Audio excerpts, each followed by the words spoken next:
Oke teman-teman, kembali lagi di podcast tentang buku. Dan seperti biasa kalau dengar suaraku berarti kita lagi ada di segmen Ngobrolin buku. Nah, kalau di episode yang sebelumnya mungkin ada suara unyu-unyu, sekarang suara apa? Mau ngomong suaranya udah keselimpet loh ya, gara-gara mau ngebully dia. Ngebully yang punya podcast. Niatnya udah jelek niatnya.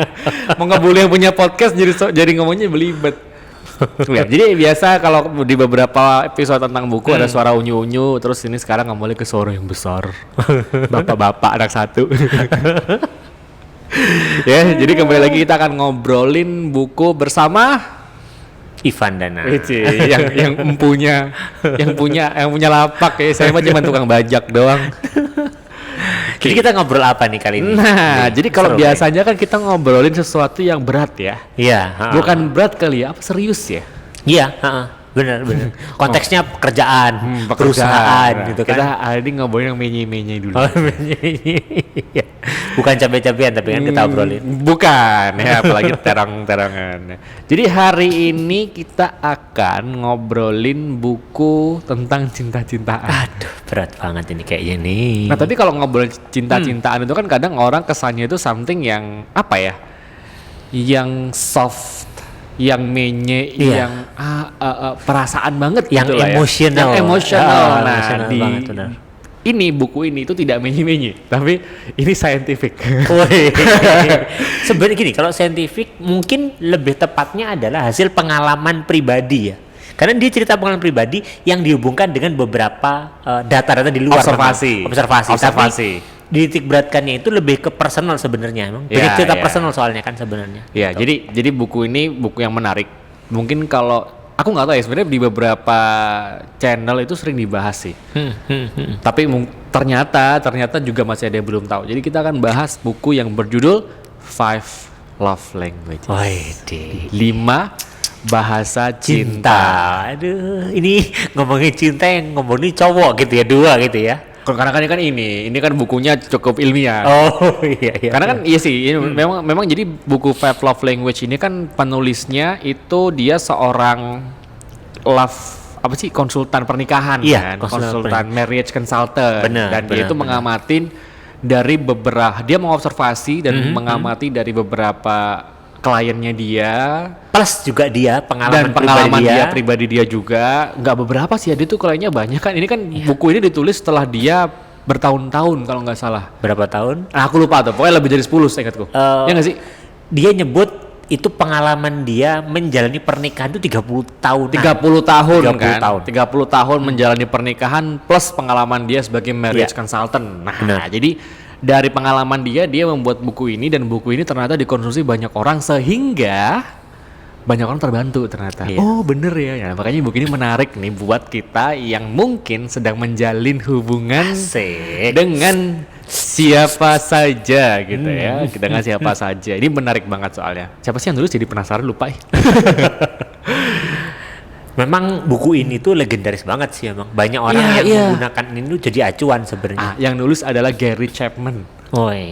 Gary Chapman ya, Five Love Languages, penulisnya adalah Gary Chapman. Ini buku yang menarik dan kita akan diskusikan hari ini. Nah, sebelum kita mulai dulu, saya mau tanya dulu nih. Saya duluan tanya. Waduh, ini jadi hostnya siapa? Kita nggak ada host ya di sini ya. Kalau sama yang unyu-unyu suaranya itu ada hostnya. Kalau ini kita nggak ada hostnya. Gimana? Santai aja kita ngobrol. Jadi buat rekan-rekan pendengar nih ya, atau yang lagi nonton video ini gitu, kalau tahu mungkin video-video sebelumnya kan emang agak serius. Dan tiba-tiba rekan-rekan di minggu lalu Fadli bilang, ayo kita bahas ini yuk. Jadi tiba-tiba Fadli itu mengajukan judul yang biasanya Fadli itu tidak punya judul gitu. Dan biasanya itu ada sesuatu yang pengalaman pribadi yang pingin juga di-sharingkan mungkin, atau pingin dibahas lah topik itu. Nah kalau boleh tahu apa sih Fadli kok tiba-tiba kepikiran judul itu tuh apa? Ini pertanyaannya kenapa menggali-gali sesuatu? Enggak, jadi gini sebenarnya. Karena pertama buku tentang Five Love Language ini buku yang cukup populer sebenarnya. Cuman banyak orang belum tahu, itu yang pertama. Dan yang kedua, aku tuh denger istilah Five Love Language itu mulai tahun kalau nggak salah ya 2017. Jadi waktu di company yang sebelumnya nih, company yang tempat aku kerja dulu, punya pacar, Bukan. kirain punya pacar berdekatan belajar buku itu gitu. Oh enggak ya? Jadi ada yang sharing. Jadi kan dulu kan sering ada sharing buku gitu kan di company yang sebelumnya. Di departemen training itu ada yang suka sharing buku. Nah, ngebawain tentang five love language. Terus aku baca kok menarik ya gitu. Nah, terus kemudian ini juga ada satu momen ketika lagi deket sama orang gitu kan. Deket sama orang, terus tiba-tiba dia nanya, kamu tahu five love language nggak? Dia ngechat gitu kan. Tahu, kenapa? Kamu apa? Dari situ aku tertrigger lagi buat baca sebenarnya. Dan dalam pengalamanku pribadi sih cukup membantu sebenarnya. Membantu dalam hal apa nih kalau boleh tahu? Iya, dalam hal, nah ini sebenarnya panjang sih ngomongnya. Aku nggak tahu. Tapi intinya dengan memahami five love language ini itu mempermudah kita untuk gini. Intinya kan orang itu merasa dicintai apabila gitu kan, apabila ada 5 hal itu, apabila ada 5 bahasa cinta ini. Nah, dengan kita mengetahui, jadi kita tuh lebih efisien. Bahasanya lebih efisien ketika kita mau menjalin hubungan dengan lawan jenis terutama.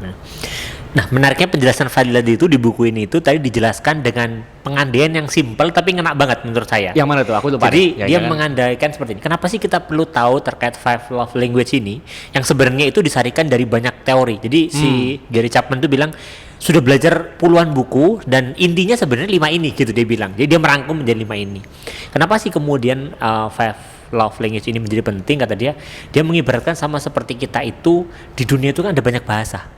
Oh iya. Dari berbagai macam negara gitu ya.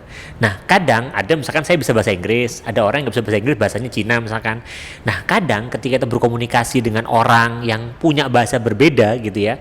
Nah, akhirnya kan kalau kita mau bahasa Inggris punya bahasa Cina kan nggak ketemu gitu. Akhirnya debat, orang kita ngomong dia nggak paham, dia ngomong kita nggak paham gitu. Maka kalau dibilang sini adalah ya berarti kita harus belajar bahasa dia sehingga kita bisa berkomunikasi sesuai dengan yang dia pahami, sehingga kita nggak komunikasi ya mau semau kita aja, yang orang nggak paham akhirnya konflik. Maka perlu untuk kita itu, dia bilang belajar bahasa sekunder selain bahasa kita. Dan dalam konteks ini ya terkait kaitnya dengan cinta. Iya. Menarik sih, menarik. Analoginya bagus ya, pakai bahasa. Nah, sebelum kita ngobrol lebih jauh, kayaknya kita perlu sharing dulu nih. Jadi 5 bahasa itu apa aja sih? Oke. Jadi biar lebih jelas gitu kan. Jadi kita ngomongin bahasa bla bla bla bla tapi kita nggak tahu. Jadi ada 5 love language nih teman-teman. Yang pertama adalah, kalau saya keinget langsung apa ya? Physical touch. Oh, kenapa Anda ingetnya ke sana? Karena saya itu. Anda suka digrepe. Anda suka grepe-grepe. Physical touch ya, ada physical touch gitu ya. Terus ada quality time. Ya, quality time. Give service, act of service. Service gitu kan. Terus ada lagi give, receiving gift sama terakhir. Kok lupa sih satu lagi. Itu apa namanya, omongan. Word of affirmation. Iya, benar. Karena tadi aku kepikiran tiba-tiba hilang ya. Jadi ada 5 nih, Apa tadi?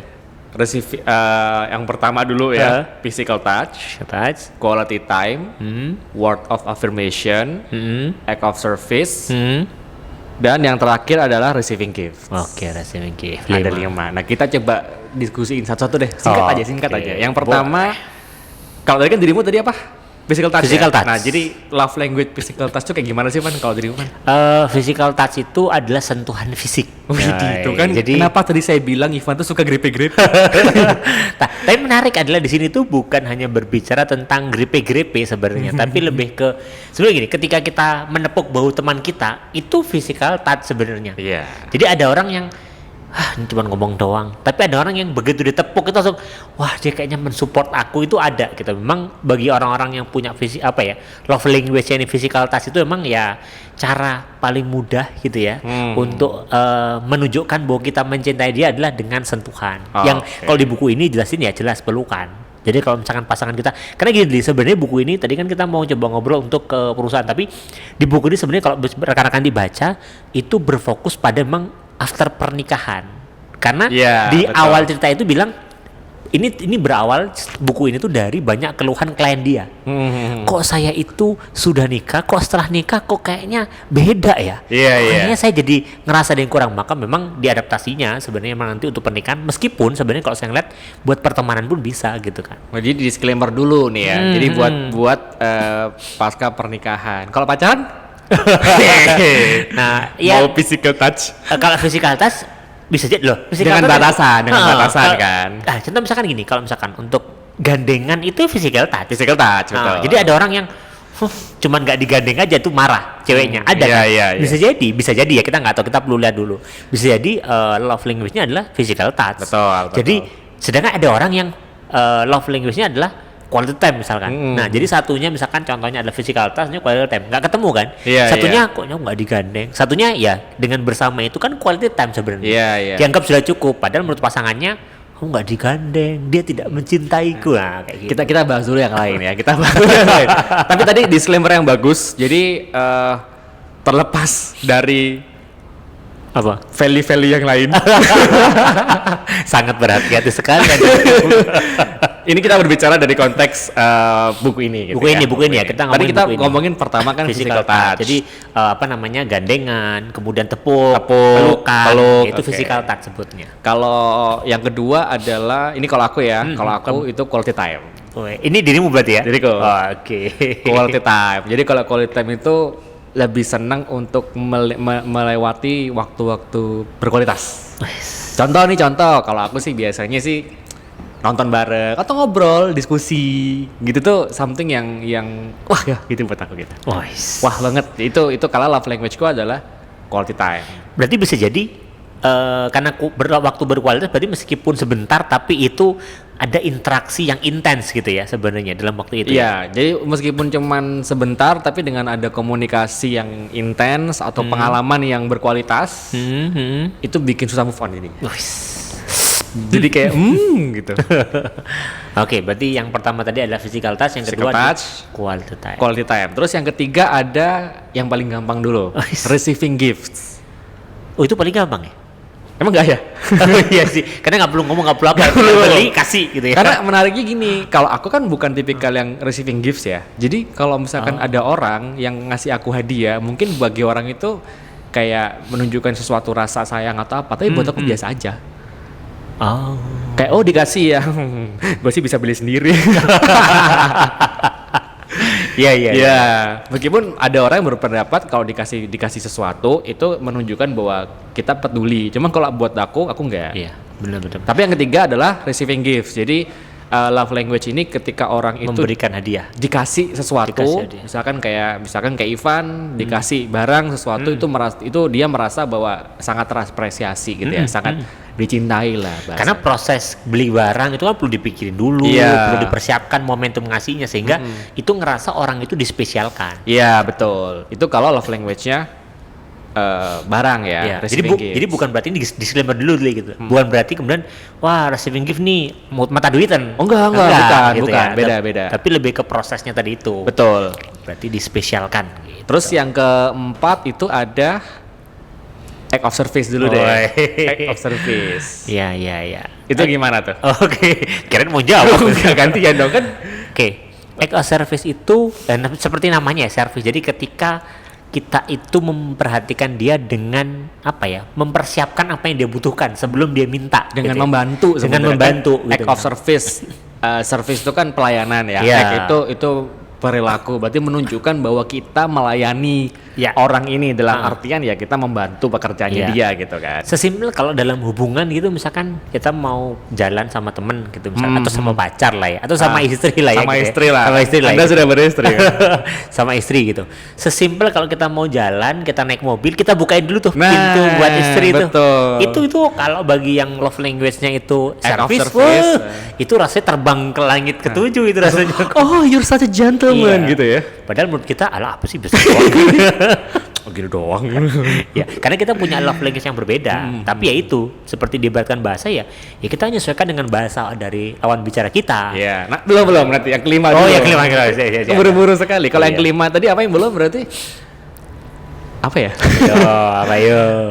Receiving gifts udah. Ini yang paling word of affirmation. Oke. Itu Jadi, apa? Pujian ya? sebenarnya kalau di buku ini tuh nggak cuman pujian sebenarnya gitu, tapi lebih ke berkata-kata baik, berkata-kata yang indah, ya ngerayu lah istilahnya. Iya betul. Sepik-sepik ya. Sepik-sepik. Benar. Makanya ada orang yang mungkin nggak suka disepik-sepik, ya mungkin love language-nya beda gitu. Love language-nya beda. Benar, terkait sepik-sepik nih. Karena Fadli kan apa coba? Lanjutkan. Suka sepik-sepik gitu maksudnya. suka sepik-sepik. Suka sih emang. Suka kan gitu kan. Oke. Dulu. Ada cerita nggak gitu ketika kemudian niatnya sepik-sepik tapi ternyata setelah ditulis sekarang love language-nya beda. Nah. Dan sekalian ternyata dia apa love language-nya ketika itu. Ini sebenarnya jadi pembahasan yang mau aku tanyakan, tapi Anda tanya duluan. Karena menarik sih, karena kalau aku pribadi kan beberapa kali memperhatikan ya, beberapa kan ketika proses mencoba untuk menjalin hubungan, mendekati lawan jenis itu, ini sangat membantu. Jadi kalau aku perhatikan memang tiap orang kan love language-nya beda-beda. Kayak contoh kayak aku nih, kalau aku tadi mungkin aku udah sharing juga, aku itu 2 sebenarnya Van. Jadi satu orang ada 2 yang dominan. Physical touch. Suka grepe-grepe. Bilang saya grepe-grepe, ternyata beliau juga gitu ya. Anda juga. Satu physical touch, yang 2 itu quality time. Jadi kalau aku sih melihatnya, ini tipikal orang nggak bisa LDR-an. Iya. Itu menarik tuh. Betul nggak sih? Iya, benar. Kan satu physical touch, berarti pengen ada sentuhan dong. Yang kedua quality time, berarti kan pengennya ada waktu bersama. Nggak bisa LDR orangnya, emang bener nggak bisa. Karena gini, pernah ada kayak biasa orang kan beberapa ada yang tipikalnya dia suka ngasih hadiah gitu ya. Kalau beberapa orang yang yang aku perhatikan yang love language-nya itu receiving gifts, kalau dikasih hadiah itu mereka bisa seneng banget gitu loh. Kayak sampai misalkan nih, kayak misalkan lagi PDKT sama orang gitu ya, kita kasih hadiah, itu follow up-nya langsung dia cepet gitu habis kasih hadiah. Itu langsung kayak udah kegayat, fast respon gitu. Tapi ada yang enggak gitu. Kalau aku dikasih hadiah, bisa beli sendiri nih mah gitu. Enggak terlalu berkesan gitu. Benar. Tapi ada yang berpendapat kan, aku pernah ngobrol juga waktu lagi deket dengan beberapa orang gitu kan. Beberapa orang, ya nggak apa-apa dong, bebas kan? Kan bebas. Ada sempat yang dia itu love language receiving gifts, receiving gifts, dia punya pendapat gini. Ya kalau menurut gue sih, ini ya apa sih dapat ngasih itu sebagai bentuk perhatian orang ya. Gitu. Dia bilangnya kayak gitu. Jadi karena emang dia tingginya di receiving gifts. Kalau buat aku enggak gitu. Iya. Gitu. Jadi ya itu kalau dalam konteks romance ya gitu. Kalau sepik-sepik tadi ada memang yang, kan aku dulu juga suka sepik-sepik ya memang ya. Ada sih memang yang disepik itu dalam tanda kutip nyantol, cuman yang malah jijik juga ada. Iya. Dia apaan sih lu?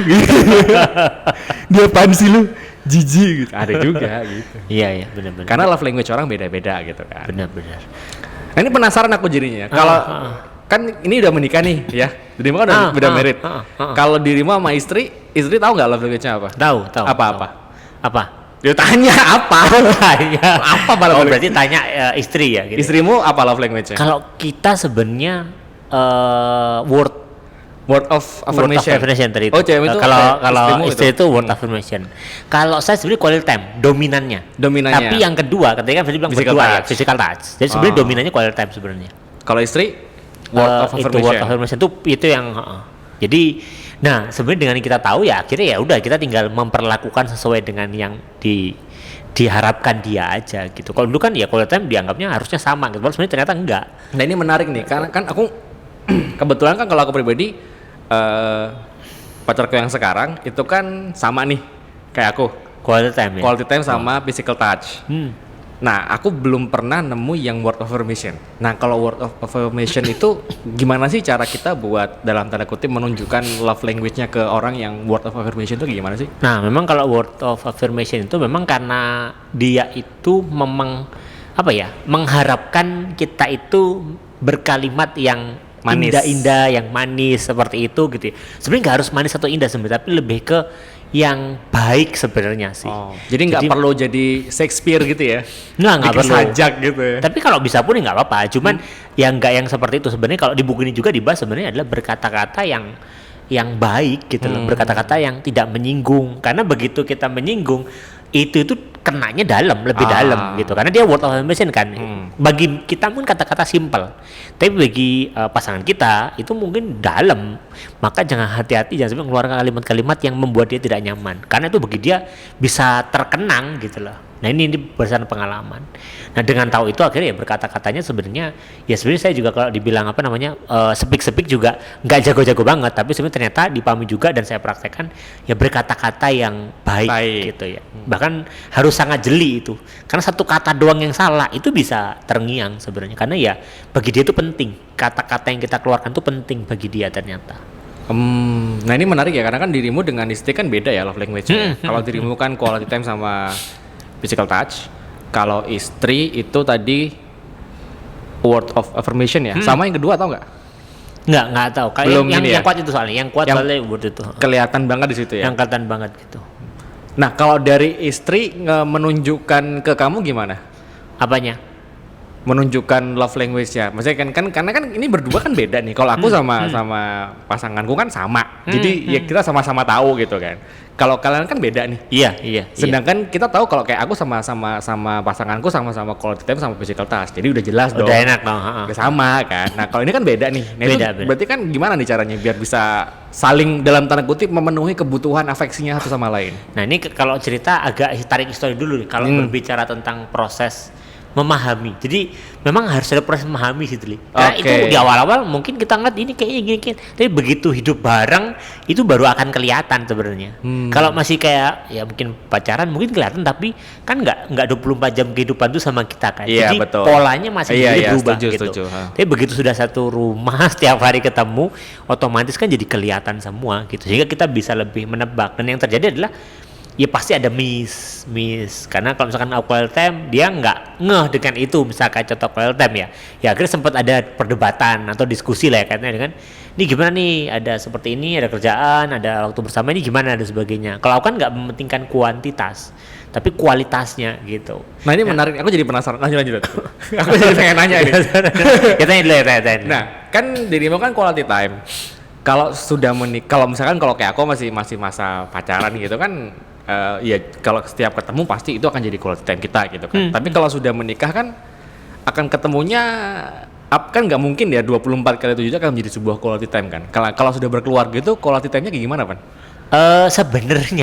Sebenarnya ketika berbicara quality time sekarang pun itu karena kan gini, ketemu sih, tapi kan nggak kemudian interaksi terus, ada sama-sama ada kesibukan, ada pekerjaan gitu.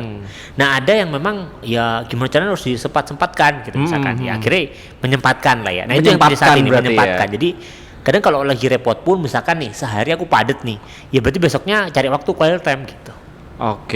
Kalau aku gitu.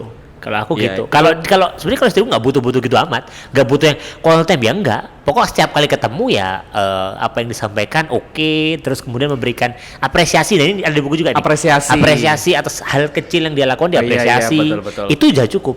Jadi nggak yang butuh harus ya bareng ya, enggak. Karena istriku juga punya kesibukan juga, dia kan sibuk dengan dunianya gitu ya. Jadi ya sebenarnya sih lebih ke bagaimana kita memahami pasangan dan menyesuaikan. Nah ini menarik nih, berarti kan kalau misalkan love language-nya beda nih, kalau aku sama gampang ya. Kalau love language-nya beda kan berarti di sini dituntut untuk agar saling memahami sebenarnya. Harus memahami, terus at the end of the day pasti ada pengorbanan kan. Misalkan kayak contohmu tadi tuh si istrimu kan dia bukan quality time, tapi kan dirimu butuh quality time, which means berarti istrimu dalam tanda kutip di sini meluangkan waktunya gitu kan buat quality time sama kamu. Terus dirimu juga bukan tipikal yang word of affirmation, tapi dirimu akhirnya ada effort buat berusaha untuk mencari hal-hal kecil buat diapresiasi. Harus ada proses effort di sini ya. Pasti dari dua sisi pasti akan effort. Dan kalau menurut gue misalkan dia sekarang mungkin kelihatan ketika pacaran quality time, tapi ketika sudah nikah setiap hari ketemu gitu loh, bisa jadi berubah betul. Kalau sekarang kan karena susahnya waktu ketemu. Lah kalau nanti sudah tahu nanti ya pulang kantor pasti ketemu gitu. Sudah tahu kan itu jadi bisa jadi akan bergeser, berubah bisa. akhirnya. Jadi love language bisa berubah juga kan ya sebenarnya. Kalau menurutku sih bisa ya. Kalau menurutku sih bisa sebenarnya. Satu hal yang aku tangkap, Contoh misalkan di awal-awal istriku tuh quality time sebenarnya. oh gitu. Karena awal-awal habis nikah kan. Kalau sekarang lah Tiap hari ketemu. enak ya gitu. Apalagi aku kerja di rumah ya. Mungkin kalau iya. rekan-rekan yang kerja di kantor, lah aku kerja di rumah, mau quality time ya tinggal datang aja ke ruang kerja di atas, di rantai atas sudah selesai, sudah kan bisa ngobrol. Iya, betul. Jadi akhirnya kalau menurutku sih bergeser akhirnya. Dan menurutku sih bisa sebenarnya. Make sense. Akhirnya bisa berubah juga ya. Karena di satu sisi kalau yang aku pahami memang gini, kalau dari buku ini yang menarik adalah bahwa sebenarnya butuh effort kan. Maksudnya kayak kadang kan orang kan kalau misalkan kayak zaman dulu kita masih pacaran munyi-munyi gitu kan dijalani aja iya seneng-seneng gitu, tapi padahal sebenarnya perlu effort juga kan buat at least memahami. Sebenarnya ini kan tools paling simpel ya kalau berbicara tools. Ini kan pengkategorisasian yang paling simpel banget sebenarnya, terlepas dari kompleksitas manusia ya nggak sih? Tapi itu pun butuh effort buat kalau dari kasusmu tadi saling memahami gitu kan? Iya, sama kayak kita ngomong sama orang yang bahasanya beda lah. Masa satunya bahasa Cina, dia bahasa Inggris, terus kita gampang gitu kita bahasa Cina, kan perlu belajar dulu bahasa Cina itu gimana sih. Kadang mungkin ketika kita belajar bahasa Cina nggak cocok juga gitu, bahasa cara ngomongnya beda. Kita konfirmasi lagi, oh nggak pas ya, kita sesuaikan lagi, terus seperti itu terus bergeser. Menarik. Nah tadi kita banyak ngebahas tentang word affirmation, terus yang kita kalau yang receiving gift pernah nemu nggak pengalaman dengan orang yang receiving gift? Soalnya istriku bukan receiving gift sih, dia kasih hadiah pun dia kayak mentahnya aja. Betul, gitu. Bener ya. Kalau orang yang jadi kayak kadang kalau misalkan aku lagi visit ke luar kota gitu ya, pulang, aku bukan tipe yang bawa oleh-oleh, enggak, karena istriku dikasih oleh-oleh pun kayak paling nggak kemakan itu, dia bilang gitu. Jadi kayak bukan tipe orangnya, habis dari luar kota dong ditipung. Aku nggak pernah sibuk dengan oleh, karena apa? Lah aku beliin awal-awal nih kan, beliin ya bagi dia hal yang biasa, kayak makanan yang sering aku beli di warung deket gitu loh. Ini malah kayak gini, ini zaman sekarang karena generasi millennials ya. Dari contoh deh, misalkan dari Kalimantan beli sesuatu dibawain, komentarnya apa? Ini mah di marketplace ada. Akhirnya kan jadi ya udah lain kali gak usah beli lagi gitu, karena dia juga nggak punya, ini mah di marketplace ada dan lebih murah lah, kayak gitu kan. Jadi akhirnya kita menyesuaikan diri kan, oh ternyata nggak seperti itu gitu. Ini menarik sih, akhirnya dengan kita memahami love language pasangan atau orang lain itu secara nggak langsung kita bisa lebih efisien dalam berinteraksi, ya nggak sih? Iya. Kalau bahasa frontalnya adalah nggak menyusahkan dirimu sendiri sekali. Oh itu bagus sih. Ya lebih efisien kan. Iya, bahasa halusnya. Bahasa kasarnya nggak menyusahkan diri, karena kalau nggak sama konflik kan. Konflik kan gak nyaman. Kamu susah juga hidupmu gitu loh. Akhirnya debat dan sebagainya. Ya nggak menyusahkan dirimu aja hidup. Iya. Menarik. Karena di buku ini sebenarnya karena konteks dia adalah seorang marriage consultant, jadi di buku ini tuh lebih banyak dibahas tentang case-case ya sebenarnya ya. Sebenarnya konsep buat love language-nya 5 itu aja. Cuma 5 itu aja.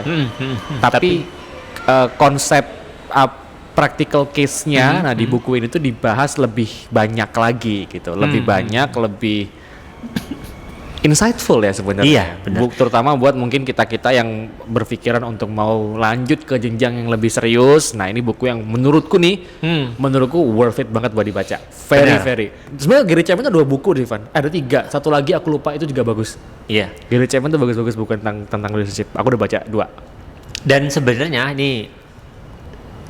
buku ini kalau aku baca lebih jauh lagi juga nggak cuman untuk pernikahan sebenarnya. Iya betul, setuju. Komunikasi dengan teman misalkan tadi waktu bilang apa, quality time kan, quality time. Ya. Kita ingat zaman kuliah kan, nongkrong tuh.